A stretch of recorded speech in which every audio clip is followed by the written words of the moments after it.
안녕하세요. 오늘도 서연살롱을 찾아주셔서 감사합니다. 결혼 5년차 새댁이에요. 결혼은 남자와 여자의 결합이 아닌 집안과 집안과의 결합이라고 하잖아요. 솔직히 식장에 들어갈 때까지만 해도 이 말이 피부에 와닿지 않았어요. 제 시부모님께서는 까탈스럽지 않은 분들인데다 시댁이 멀어서 명절이 아니고는 자주 뵐 일도 없었거든요. 그래서 그런 걱정 없이 결혼 생활을 할 수 있을 거라 생각했는데 글쎄 의외의 복병이 나타났지 뭐예요. 제가 시댁 식구들 중에서 가장 믿고 따랐던 분이라 배신감이 더했어요. 남편과 저는 동대문 쇼핑몰에서 만나 오랜 시간 동업자로 지내오다가 동료에서 부부가 된 케이스예요. 처음 만났던 당시 저는 여성복 코너 매장 직원이었어요. 남편은 캐주얼 코너에 매장을 가지고 있던 20대 젊은 사장이었고요. 우리는 같은 층에서 일하기는 했지만 에스컬레이터를 사이에 두고 대각선 양 끝에 있었던 터라 1년이 넘도록 마주친 적은 없었어요. 더군다나 매장에 나오는 시간대가 달라서 더더욱 그랬죠. 저는 오전 10시부터 오후 6시까지 근무였고 남편은 저녁 7시쯤 가게에 나왔거든요. 하지만 만나게 될 사람은 어떻게든 만나게 되어 있다고 생각지도 못한 사건으로 만나게 됐지 뭐예요. 아침잠이 많았던 제겐 아침마다 출근 카드를 찍는 것처럼 고역이 없었어요. 매장 직원들은 각 층 에스컬레이터 앞에 설치된 카드 체크기에 출근 카드를 찍어야 하는데 10시가 넘으면 바로 체크기를 치워버리기 때문에 무슨 수를 써서라도 10시까지는 해당 층에 도착해 있어야 했죠. 출근 카드를 못 찍으면 벌금을 내고 3번까지는 경고, 이후는 페널티로 영업 정지를 당하게 되거든요. 그때 저는 이미 3번을 지각한 터라 벼랑 끝에 몰린 상황이었죠. 그래서 늦지 않으려고 평소보다 일찍 출근을 하곤 했어요. 그런데 하필 그날은 하늘이 작정하고 출근길을 방해하려고 한 것처럼 이상하게 버스도 안 오고 지하철도 연착이 되지 뭐예요. 동대문까지 가려면 아직 5 정류장도 더 남았는데 벌써 10시가 돼버렸죠. 순간 머릿속에선 영업정지라는 단어만 뱅뱅 돌더군요. 사장님한테 뭐라고 말해야 하나 정말 막막하기만 했어요. 매장에 도착해보니 이미 다른 매장 직원들은 청소를 마치고 오픈 준비를 하고 있더라고요. 이미 엎어진 물, 그래도 그날 장사까지 망칠 수 없어서 저도 서둘러 청소를 하고 금고에 든 잔고와 장부에 적힌 잔고 금액을 맞춰보고 있었어요. 그때였죠. 평소 친하게 지내는 경비 삼촌이 쓱 다가와 그러더라고요. 백삼호 사장이랑 무슨 사이야? 뜬금없는 소리에 전 인상을 팍 썼어요.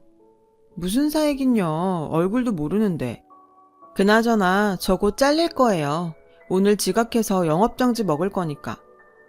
그랬더니 경비 삼촌이 의아한 표정으로 그러더라고요. 무슨 소리야? 지각 아니야. 오늘 33호 출근 카드는 103호 사장이 대신 찍었는걸. 그나저나 둘이 사귀는 거야? 그 순간 솔직히 저는 누가 카드를 찍었는지는 중요하지 않았어요. 지각 처리가 안 된 게 중요했으니까요. 정말요? 그럼 우리 가게 영업정지 안 당하는 거예요? 아, 정말 다행이다. 근데 누가 제 카드를 찍었다고요? 그제야 카드를 찍어준 은인 생각이 나더라고요. 경비 삼촌은 제가 묻지도 않은 103호 사장의 신상 정보를 상세하게 읊어주었어요. 20대 초반에 군대는 일찌감치 다녀왔고 미혼에 현재 사귀는 사람은 없으며 외동아들이라는 것까지 모두요. 투머치에 가까운 정보를 들은 저는 머릿속에 물음표만 가득했죠. 왜 내 카드를 대신 찍어줬을까? 경비 삼촌은 당연한 거 아니냐며 백삼호 사장이 저를 좋아하는 게 분명하다고 바람을 잡았어요. 저는 또 그 말에 홀딱 넘어갔죠 뭐. 경비 삼촌은 떡본 김에 제사 지내라고 일단 만나서 얘기를 들어보라더군요. 남자가 이만큼 성의를 보였으면 여자도 나서줘야지. 젊은 사람이 그 정도 용기도 없어? 내가 중간에서 다리 놔줄 테니까 날짜랑 시간, 장소만 말해. 그렇게 저는 번갯불에 콩 구워 먹는 심정으로 103호 사장과 만나기로 했어요. 약속 장소는 쇼핑몰 근처 카페로 정했는데 하필 그날따라 아는 사람들이 카페에 많이 앉아있지 뭐예요. 입 가벼운 정장가게 언니부터 부제가게 사장님까지 아는 척을 해왔어요. 이러다가 쇼핑몰에 소문 제대로 나겠다 걱정하던 그때 103호 사장이 카페 안으로 들어왔어요. 출근카드 사건이 있고 나서 일부러 늦게까지 가게에 남아 103호 사장 얼굴을 확인한 터라 금방 알 수 있었죠. 근데 103호 사장은 저를 못 알아봤는지 입구에서 두리번거리고 있지 뭐예요. 그래서 손을 들어 손짓을 했죠. 그랬더니 그제야 자리로 오더라고요. 무슨 일이시죠? 103호 사장은 단도직입적으로 용건부터 물어왔어요. 저는 출근카드 일을 얘기하곤 고맙다는 인사를 하고 싶어 불렀다고 말했죠. 아, 그게 그쪽 출근카드였어요? 아침 출근은 처음이라서 카드를 잘못 집었던 모양이에요. 사무실에서 지각비를 받으러 왔길래 한참을 싸웠다니까요. 그 일이라면 고마워할 거 없어요. 103호 사장 얘기를 듣는 내내 얼굴이 다 화끈거리더라고요. 괜히 경비 삼촌 때문에 혼자 설레발을 친 셈이니까요. 그렇게 첫 만남은 어이없게 끝났는데 그날의 인연으로 마주칠 때마다 인사를 나누게 되었고 덕분에 옷도 도매가로 사입을 수 있었어요. 그러다 본격적으로 친해진 건 제가 가게를 그만두고 난 이후였죠. 처음부터 제 가게를 차릴 욕심에 일을 배우러 들어간 거라 오래 일할 생각은 없었거든요. 마침 새로 오픈하는 쇼핑몰에 마땅한 자리가 나서 바로 계약을 했어요. 그런데 제 가게 맞은편에 103호 사장이 들어와 있지 뭐예요. 낯선 쇼핑몰에서 아는 얼굴을 만나니 얼마나 반갑던지. 그건 103호 사장도 마찬가지였죠. 그날 이후 우리는 화장실 가거나 잠깐 매장을 비울 때 서로 부탁도 하고 밥도 같이 시켜 먹곤 했어요. 사입을 하러 갈 때도 같이 다녔고요. 같이 있는 시간이 길어지다 보니 자연히 가까워졌고 마침 둘 다 온라인 판매에 관심이 있던 터라 동업까지 하게 되었죠. 20대 초반에 만난 우리는 10년 넘게 동료로 지냈어요. 중간중간 각자 연애를 할 때도 서로 연애 상담도 해주고 실연을 당하면 위로도 해주면서요. 그런데 남녀가 같이 붙어 다니다 보니 어느 순간 이성으로 보이더라고요. 서로의 연애사를 모두 아는 처지라 우리가 정말 연인으로 지낼 수 있을까? 걱정도 됐지만 오히려 감출 게 없으니 더 편하고 솔직하게 대할 수 있어서 낫더라고요. 처음엔 오프라인 매장을 유지하면서 온라인 판매를 해왔는데 온오프라인의 매출 차이가 많이 나더라고요. 그래서 과감하게 오프라인 매장을 접고 온라인 판매에 전념했죠. 다행히 주문량이 많아서 두 매장을 운영할 때보다 수입이 더 좋았어요. 직접 만리동 공장에서 자체 제작까지 한 덕에 수익률도 꽤 짭짤했죠. 싸구려 중국산과는 원단이며 바느질까지 차이가 나다 보니 가격이 상대적으로 비싸도 후기가 좋고 잘 팔렸어요. 덕분에 주문량이 많아서 포장 알바를 더 써야 할 판이었죠. 포장은 꼭 젊은 사람을 쓸 필요는 없지 않을까? 그래서 말인데 우리 고모가 소일거리를 찾으시더라고. 자기만 괜찮다면 고모한테 맡기는 게 어떨까 하는데. 솔직히 불편했어요. 하지만 싫다는 말은 할 수 없었죠. 이 사람한테 고모가 어떤 존재인지 잘 알고 있었으니까요. 저희 시부모님이 맞벌이를 하셔서 남편을 돌봐줄 사람이 없었대요. 그때 마침 고모님이 이혼을 하고 마땅히 지낼 곳이 없어서 시댁에 머물게 됐었나 봐요. 고모랑 같이 살고 얼마 안 돼서였어. 깜빡하고 우산을 안 가져갔는데 수업 끝나고 나와보니 고모가 우산을 들고 날 기다리고 있지 뭐야. 평소엔 혼자 비 맞고 가곤 했는데 고모랑 같이 우산 쓰고 집에 가니까 기분이 참 좋더라고. 누군가한테 보살핌을 받고 있다는 생각을 그때 처음 했어. 밖에서 놀다가 다쳐서 오면 고모가 약도 발라주고 간식도 만들어주고 그랬어. 고모는 나한테 엄마 같은 분이야. 이런 얘기를 수없이 들어왔는데 어떻게 반대를 하겠어요. 결국 그러라고 했죠. 남편 말대로 고모님은 남편을 아들처럼 끔찍히 대하시더라고요. 아직 시댁에 우리 사이를 알리기 전이라 사실 조심스러운 상태였는데 고모님이 먼저 제게 손을 내밀어 주셨죠. 우리 민우가 외로움을 많이 타요. 상희 씨가 옆에서 많이 보다듬어주고 아껴주면 좋겠어요. 난 상희 씨가 조카 며느리가 됐으면 좋겠어. 내 맘에 쏙 들거든. 늘 제게 웃는 얼굴로 인자하게 대해주시는 고모님한테 저도 홀딱 넘어가고 말았어요. 악마는 웃는 얼굴로 온다는 사실을 그때까지만 해도 몰랐거든요. 2년쯤 사귄 우리는 슬슬 결혼을 생각하게 되었고 이미 30을 훌쩍 넘긴 나이라서 양가 부모님도 결혼을 반기는 분위기였어요. 게다가 시댁 쪽에는 고모님이라는 아군이 있었기 때문에 걱정도 덜했고요. 예상대로 결혼은 마찰 없이 바로 진행이 되었고 우리는 각자 살던 오피스텔을 정리한 돈에 융자를 끼고 28평 아파트를 살 수 있었어요. 말이 작아지 은행 이자를 생각하면 비싼 월세살이나 마찬가지였지만요. 오래 붙어 다녀서 신선함이 덜할 거라고 생각했는데 막상 부부로 살아보니 전에 모르던 부분도 알게 되더라고요. 하지만 좋은 점만 있었던 건 아니에요. 사소하게 거슬리는 부분도 있었거든요. 가령 화장실에 휴지를 걸 때 안으로 거냐 밖으로 거냐를 두고 다투기도 하고 치약 짜는 법을 가지고도 시비가 붙기도 했죠. 하지만 이런 건 시간이 지나니 서로 양보하거나 받아들이게 되더라고요. 하지만 정말 타협하기 힘든 부분이 딱 하나 있었죠.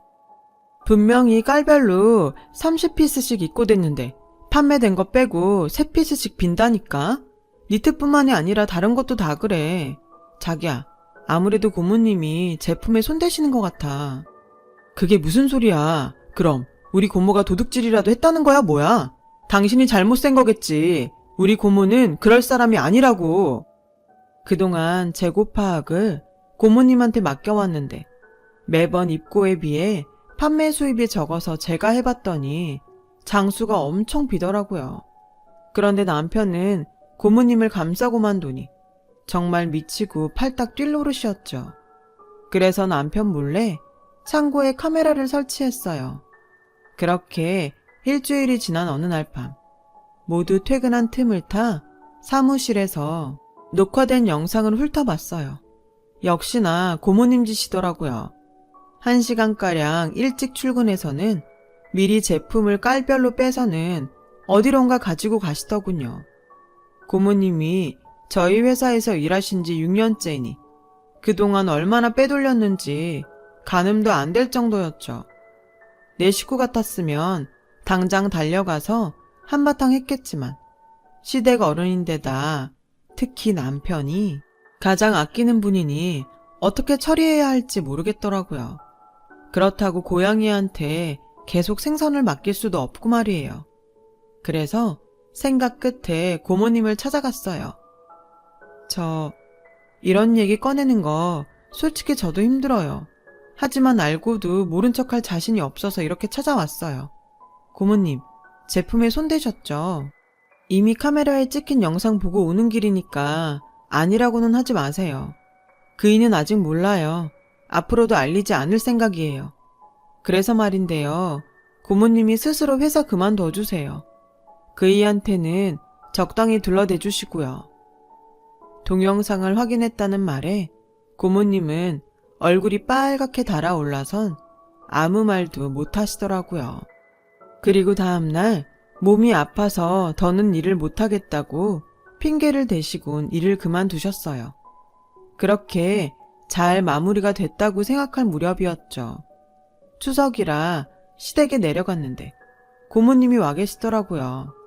그런데 어머님한테 무슨 얘기를 했는지 제가 주방으로 들어가니까 쌩쌩 찬바람이 불더라고요.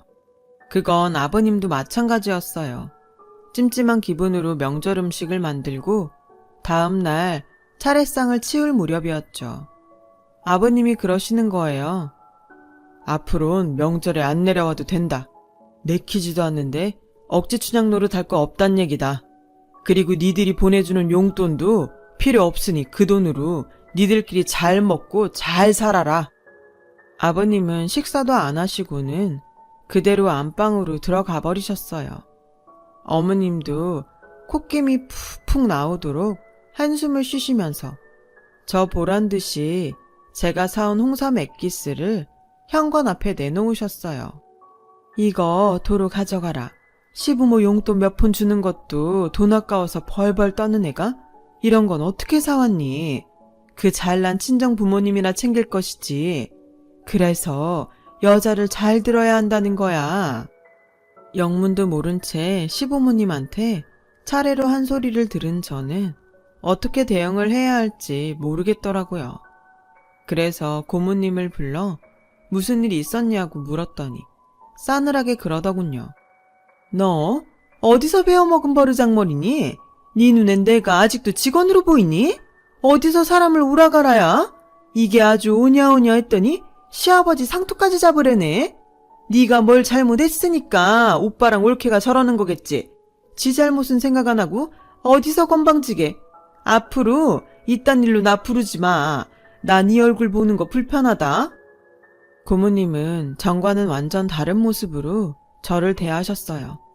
서운하기는 했지만 고모님 말씀대로 제가 불편하신 건 이해가 됐죠. 그런데 얼마 뒤 사건의 전말을 알고는 고모님한테 오만 정이 떨어져 버렸어요. 어머님이 그러시는데 추석 때 고모님이 집에 와서는 그랬다는 거예요. 제가 시댁에 용돈 보낼 때마다 우리 결혼할 때 뭐 해준 게 있다고 내가 용돈까지 보내야 하냐고 남편을 그렇게 쥐잡듯 했다고요. 저희 친정 부모님들도 저희 남편을 형부들이랑 비교하며 그렇게 무시를 한다고 말이죠. 아, 기가 막혀서 말도 안 나오더라고요. 시부모님께서는 고모님이 회사에서 직접 보고 들은 이야기라고 하니 순순히 믿으셨던 모양이에요. 결국 저는 고모님의 절도 사실을 말씀드리고 그 일로 고모님께서 제게 앙심을 품고 거짓말을 한 거라고 설명했어요. 자초지종을 들은 어머님은 제 말을 믿어주셨고 오해를 풀 수 있었죠. 그렇게 시부모님과 오해를 풀고 다시 일상으로 돌아간 어느 날이었어요. 남편이 밥을 먹다 말고 휴대폰을 들고 베란다로 나가 전화를 받더라고요. 누구길래 베란다까지 나가서 전화를 받냐고 물었더니 친구라고만 답하곤 입을 닫더군요. 그땐 그러려니 하고 그냥 넘겼는데 얼마 뒤 전에 알고 지내던 정장가게 언니한테 전화가 온 거예요. 수년 만에 온 전화라 한참 수다를 떨었는데 언니가 뜬금없이 그러더군요. 너희 부부 아무 일 없는 거지? 아니, 별건 아니고 내가 며칠 전에 네 남편을 본 것 같아서. 운수 매트를 사러 전자상가에 갔다가 제 남편이 젊은 여자랑 가전제품을 고르는 걸 봤다는 거 있죠. 여자랑 팔짱까지 끼고 다정하게 혼수장만하는 새신랑 같았다나요. 그 말을 듣고 보니 요 근래 남편의 행동이 의심이 가기 시작했어요. 툭 하면 몰래 나가 통화를 하거나 회사에서도 그렇게 문자를 해댔거든요. 안 그래도 고모님 일로 자주 다퉜던 터라 그런 것까지 트집을 잡으면 싸움이 더 커질까봐 애써 피하고 있었는데 정장가게 언니 전화를 받고 나니 더는 참고 넘길 일이 아니다 싶었어요. 그래서 그날 남편한테 따져 물었죠. 누구야? 당신이랑 다정하게 가전제품 고르러 다닌 사람이? 남편은 제 말에 화들짝 놀랐어요. 그 모습을 보니 바람이구나 싶더군요. 그런데 이 남자가 사람 속을 뒤집으려고 작정을 했는지 아무 말도 안 하고 입을 꾹 다물지 뭐예요. 그래서 당장 시댁에 전화를 걸었어요. 엉엉 울면서 시어머니한테 이 사람이 바람나서 더는 못 살겠다고 했죠. 그제야 남편은 그런 거 아니라며 오해라고 방방 뛰더군요. 하지만 이렇다 할 증거를 대지 못했어요. 나중에 다 얘기하겠다는 말만 해댔죠. 어머님은 당장 남편을 바꾸라고 하셨고 수화기 너머로 어머님의 욕설이 쩌렁쩌렁하게 흘러나왔어요. 남편은 묵묵히 그 욕을 들으면서도 끝내 아무 말도 하지 않았고요. 그날 이후 저는 남편과 각방을 썼어요. 그리고 이혼할 때 하더라도 물증은 확실히 잡아야겠다는 생각에 업체에 남편의 뒷조사를 부탁했죠. 얼마 뒤 업체에서 보내준 사진을 받았는데 기가 막히더라고요. 사진 속 여자는 다름 아닌 고모님의 딸이었거든요. 저는 남편한테 사진을 들이대며 도대체 무슨 일을 벌이고 있는 건지 물었어요. 남편은 말없이 담배만 연신 피워댔죠. 그런 남편 앞에 이혼 서류를 내밀었어요. 말 안 할 거면 여기에 도장 찍어. 난 이 부인이야. 이 정도는 알 권리 있다고. 그러니까 도장을 찍던 얘기를 하던 둘 중 하나를 선택해. 그제야 남편은 한숨을 푹 쉬더니 모든 사실을 털어놓았어요. 고모가 수정이 결혼하는데 혼수 비용 좀 해달라고 부탁하더라고. 당신도 알잖아. 나한테 고모가 어떤 분인지. 당신한테는 비밀로 해달래서 말 못했어. 미안해. 내가 잘못했어. 그래도 애 결혼은 시켜야 하잖아. 이 미련 곰퉁이 같은 인간을 보고 있자니 울화가 치밀어서 도저히 참을 수가 없더라고요. 그래서 고모님한테 전화를 했어요. 제 선에서 해결을 하려고요. 그런데 나 네 남편 업어 키운 사람이다. 그런데 그 정도 부탁도 못하니? 말로만 키워줘서 고맙다 그러지 말고 성의를 보이라고 그랬다 뭐. 내가 잘못한 거 있니? 이젠 아주 뻔뻔하게 나오더라고요. 성의라면 구체적으로 어떻게 성의를 보이라는 말씀이세요? 글쎄, 그랬더니 뭐라는 줄 아세요? 이번에 시집가는 자기 딸 혼수를 저희 보고 하라지 뭐예요. 아니, 그게 한두 푼 드는 것도 아니고 어떻게 그런 부탁을 하실 수가 있어요. 뭐, 부탁? 그게 어떻게 부탁이니? 당연한 요구지. 내가 우리 민우를 어떻게 키웠는데 생떼 같은 내 새끼 떼어놓고 피눈물 흘리며 민우를 키웠다. 그런데 그 정도 요구도 못하니? 민우 때문에 엄마 정 못 받고 자란 수정이한테 오빠가 돼선 그 정도도 못해주냐고. 옛말에 애 키워준 공은 없다더니 그 말이 딱이구나. 아휴, 내 팔자야. 저한테 이렇게 당당하게 요구하는 걸 보니 남편한테는 어땠을지 짐작이 가고도 남더라고요. 그래도 이건 아니잖아요. 그래서 시어머님께 이 사실을 알렸어요. 그랬더니 얼마 뒤 아버님이 서울로 올라오셨더라고요. 아버님이 서울에 오셨다는 소식을 들은 고모님은 바로 저희 집으로 달려오셨죠. 자기 없을 때 제가 무슨 말을 할까봐 이리저리 눈치를 살피더군요.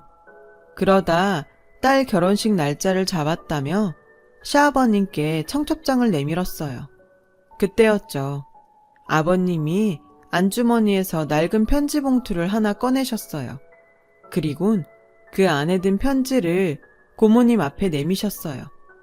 어깨너머로 슬쩍 보니 각서더군요. 너 이거 기억나냐? 26년 전에 네가 쓴 각서다. 너 소방받고 쫓겨나서 우리 집에 들어올 때 네가 나한테 약속했던 거 기억은 하냐? 여기에 똑똑히 적혀있지? 한 번만 더 화토장에 손대면 머리 깎고 절에 들어가겠다고. 아가, 가서 가위 좀 가져오너라. 오빠, 내가 뭘 어쨌다고 이래요? 나 화투 끄는 지 오래예요. 김서방이랑 다시 살림 합친 거 보면 몰라요? 그이가 하도 질색해서 그때 그 일 잊고 바로 손 뗐다고요. 오빠가 늙더니 노망이 들었나? 고모님은 시치미를 떼며 오히려 큰 소리를 쳤어요. 손바닥으로 하늘을 가려. 너 민우한테 수정이 혼수 해내라고 그랬다며. 네 서방이 혼수 준비하라고 준 돈은 어디다 까먹고 민우한테 해달라는 거냐? 너 그 돈 화투판에서 날렸지? 똑바로 말 안 해? 너 애들 회사에서 옷 빼다가 뒷구녕으로 팔아먹고 그 돈도 화투판에서 날렸지? 내가 널 모르냐? 내가 김서방한테 우중 미안했으면 너 버리고 새장가 가라고 했겠냐? 네가 마누라 노릇을 제대로 했냐? 애미 노릇을 제대로 했냐? 툭 하면 뱀 혓바닥 같은 혀로 사람 올리는 말이나 하고 남의 돈 훔쳐다 노름이나 하는 널 내가 어떻게 믿냐고. 사람이 허우대만 멀쩡하다고 제대로 된 사람이 아니다. 정신 상태가 썩어 빠졌는데 네가 어떻게 사람이야? 너 한 번만 더 내 아들이랑 며느리한테 들러붙어서 돈 빼먹을 궁리하면 내가 너 절도죄로 쳐 넣어버릴 거다. 네 새끼 혼수 자금은 네가 벌어서 채우고 애들한테 10원 한 장 받을 생각하지 마라. 내 말 알아듣겠어? 아버님 말씀이 끝나자 고모님은 두 손을 싹싹 빌며 울먹였어요. 오빠, 내가 잘못했어요. 내가 정말 죽을 죄를 지었어요. 그래도 딸랑 결혼은 시켜야 하잖아요. 그 돈 날린 거 우리 그이가 알면 나 또 쫓겨나요. 오빠, 나 한 번만 살려줘요. 네? 고모님은 그날 손이 발이 되게 빌며 아버님께 혼수 자금 좀 융통해달라고 애원했지만 아버님은 매몰차게 고모님을 쫓아내셨어요. 결국 고모부는 고모님 딸 혼수 비용을 도박으로 날린 사실을 알게 되셨고 얼마 뒤 고모님 내외는 이혼을 하셨어요.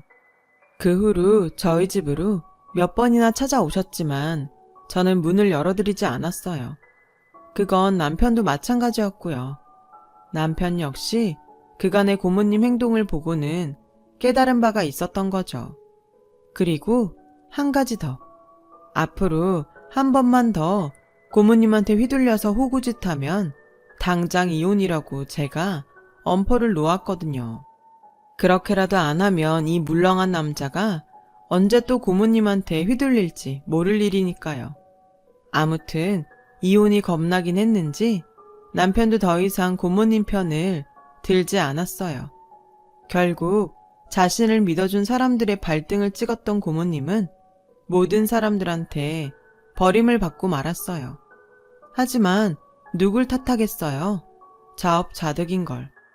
산 넘어 산이라고 결혼 5년 차에 벌써 지치긴 하네요. 그래도 이럴 때를 대비해 추억이라는 곶감이 있는 게 아니겠어요? 남편과의 추억을 곶감 빼먹든 하면서 앞으로 정신 바짝 차리도록 가열차게 책찍질하며 결혼 생활을 이끌어 가보렵니다. 지금까지 제 사연을 들어주셔서 감사드려요. 여러분의 가정에도 항상 행복이 깃들길 바랍니다. 여러분, 사연 댓글에 응원과 현명한 조언 부탁드려요. 좋아요와 구독은 저에게 큰 힘이 됩니다. 오늘도 좋은 일 가득하세요.